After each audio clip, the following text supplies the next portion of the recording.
An unstable cutting board is an unsafe cutting board. It's only a matter of time, if your board is moving around while you're prepping, that you will end up cutting yourself, hurting yourself in one way, shape, or form, maybe even hurting the dog or your kid. So in this video, I'm going to show you 6 different ways you can stabilize your cutting board with things that you most likely already have sitting around the house. Now, I'm on top of an unfinished butcher block counter. So that naturally already has some grip. If you have any other type of counter, most likely it's going to be even more slippery. So this right here, moving around, if this were on my downstairs counter, would be just sliding off like crazy. So first thing that you can do is take some paper towels, a double layer preferred, and give it a little soak, wring out the water, and all you got to do is put it underneath your board, and look at that. It's like glue. Again, on a slipperier surface, it might not be as stable since it's wet, but it's definitely going to do something. Now, this is a very lightweight Shun Hinoki cutting board. Even these big walnut 2 foot by 18 inches moves around, and just that right there, it's stable. So just because you have a heavy board, it doesn't mean that it won't slide around. So you've got the wet paper towel, easy. Okay, next thing, just a dish towel. Wet it, put it down, and very grippy.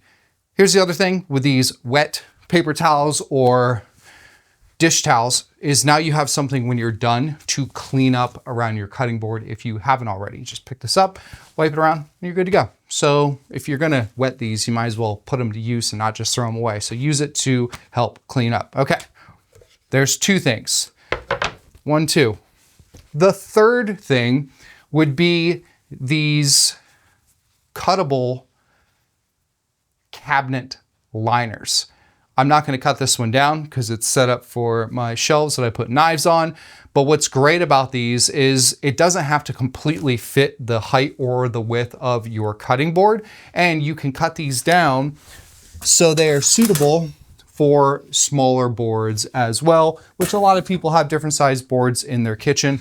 So you can grab this, put it down like glue. This is, I would say, probably one of the best because it's super inexpensive. You can cut them down to any size. You can just, I don't know if they're dishwasher safe, but you can rinse it off under the sink with some soapy water, let it dry, and you could use this for a very long time. And when it gets all mucked up or ripped, just throw it away. Replace it. Easy. So these cabinet liners, again, you can get these on like Amazon, you can get them at Walmart, pretty much any grocery store or department store, and it's super cheap. Okay, there's 3. The next one. This is specifically for folks who do have a wooden top countertop now this isn't finished. I'm not sure how it would be with poly, but just these microfiber cloth so you can detail your car with or clean your aluminum appliances. This is what I use up here. And I use one of these for this big board.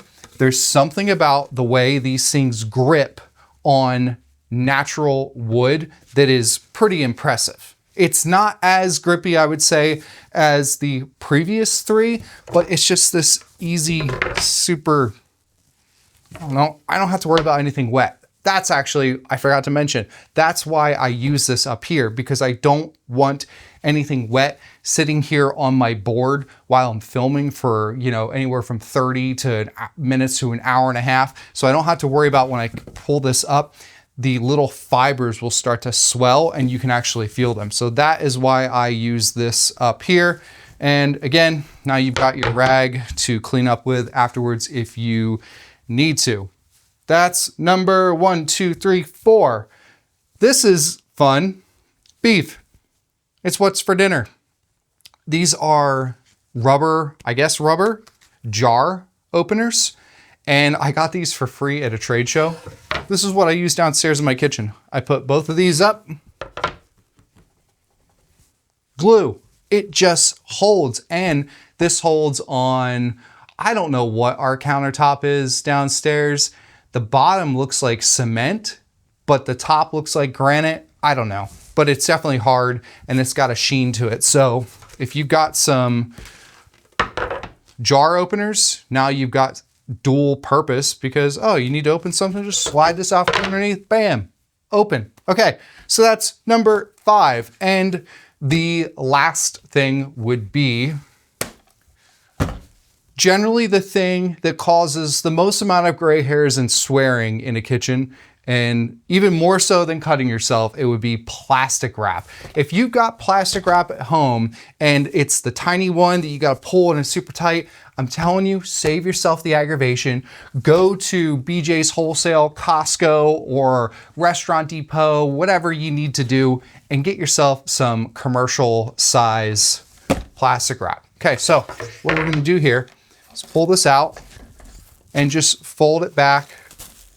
You're gonna get yourself, I don't know, depends on the size of your board. What was that, like 3 folds? Boom, see how easy that was? I didn't have to like yank it and tear it and it came, just gets all uneven. Ooh, it is not grippy on wood. How about that? This is what we did in culinary school, because on the prep tables, like the stainless steel one, interesting. Why is that not as grippy as what I remember? Okay, you know what?